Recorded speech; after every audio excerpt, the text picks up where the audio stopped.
वरिष्ठ संगीत पत्रकार शैलजा खन्ना द्वारा गान सरस्वती किशोरी अमोनकर की पौत्री तेजश्री अमोनकर से एक बातचीत अवसर रंगो अदब सेकेंड फेस्टिवल ऑफ लिटरेचर और म्यूजिक कार्यक्रम बिहार म्यूजियम पटना। आयोजक नवरस स्कूल ऑफ परफॉर्मिंग आर्ट्स अहद अनहद और बिहार म्यूजियम पटना।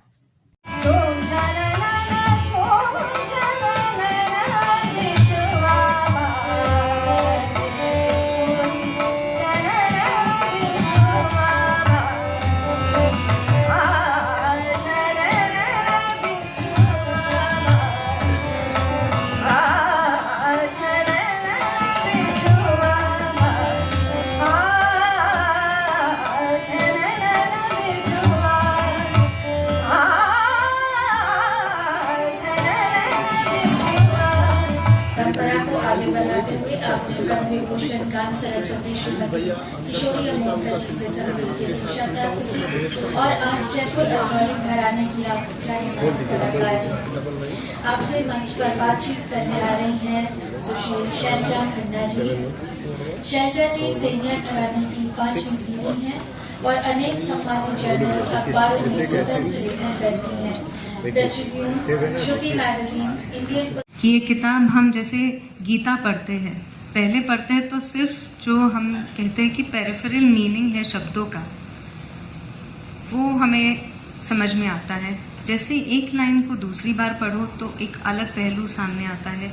तीसरी बार जितनी बार आप दोहराते जाओ उसकी पढ़ाई तो उतनी ज़्यादा वो इन डेप्थ आपको समझ में आ जाता है। तो इसी तरह से ये किताब पढ़नी चाहिए।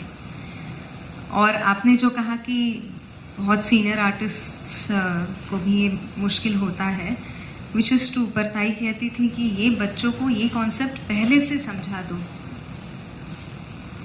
तो ताकि उनका दृष्टिकोण पहले बने सही, फिर म्यूज़िक का अभ्यास हो जाए। Tell us about the process of compiling the book. जो उन्होंने कितनी टेक्स्ट को पढ़ा and how she used to work 3 and 3. मैं यहाँ पे गिनवा नहीं सकती हूँ, बहुत पढ़ाई की है उन्होंने। मतलब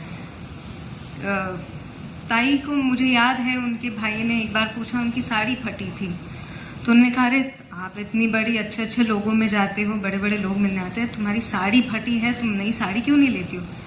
तो उसने कहा हाँ जाएंगे, मुझे लेनी है। तो उसने कहा चलो अभी लेते हैं। तो उसने कहा नहीं, पहले ना मुझे वो 2-3 किताबें लेनी है जो मुझे किसी ने दिल्ली से बड़ी मशक्क़त से उन्होंने भेजने के लिए इकट्ठा की है, तो पहले वो ले लूँ, फिर पैसे बचे तो साड़ी ले लूँगी। तो दिस वाज हर प्रायोरिटी। पढ़ाई इतनी ज़्यादा की, काफ़ी सारे ग्रंथ है और उन्होंने पढ़ाई सिर्फ मॉडर्न बुक्स नहीं पर उन्होंने पुराण और ग्रंथ से पढ़ाई की है। काफ़ी सारे जैसे रस सिद्धांत है, नाट्य शास्त्र, साहित्य शास्त्र, काव्य शास्त्र।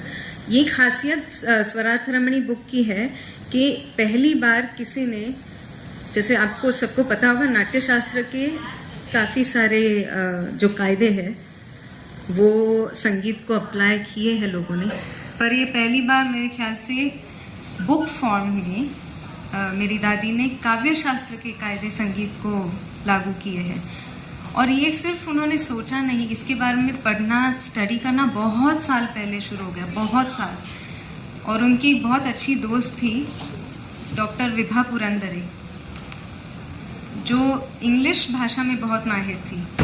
तो उनमें काफ़ी एस्थेटिक्स और आर्ट को लेकर चर्चाएं होती थी।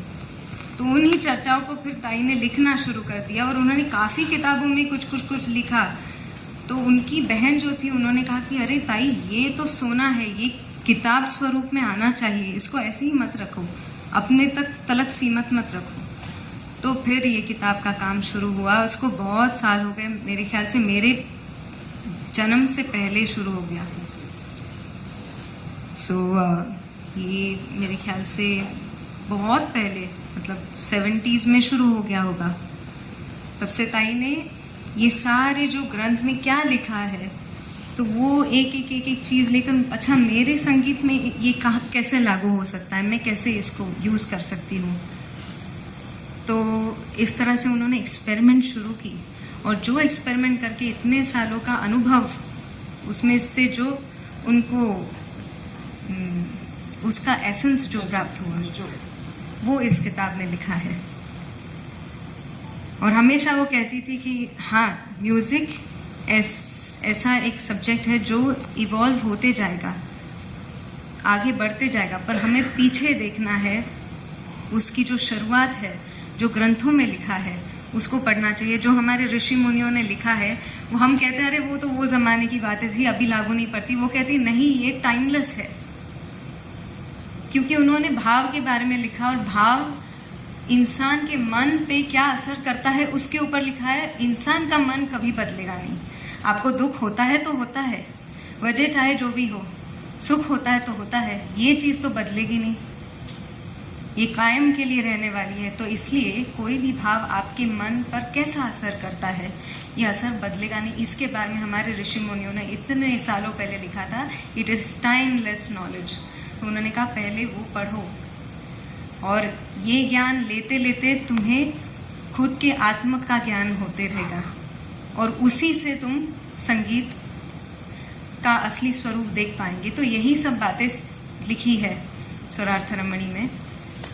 तो ये प्रोसेस थी, तो इसको ऑब्वियसली इतने साल लग गए। और ताई इतनी पर्टिकुलर होती थी कि ऐसा है या ऐसा होता है में भी उन्होंने फ़र्क रखा। उसके नहीं, मैंने ऐसा है कहा है, वहाँ पे होता है मत करना। जहाँ पे होगा है वहाँ पे होना चाहिए, नहीं होता। होता है तो होता है, हो रहा है या नहीं। तो इतनी बारकाई से करने के इसलिए इतने साल लग गए। बहुत एडिटिंग करते रहे। और आपने जो कहा कि ये मैं लिखने के लिए आई थी, तो वो वही कहती है कि मुझसे ये लिखवाई गई, मैं सिर्फ एक माध्यम बन के यहाँ पे आई, ये मेरा कार्य था।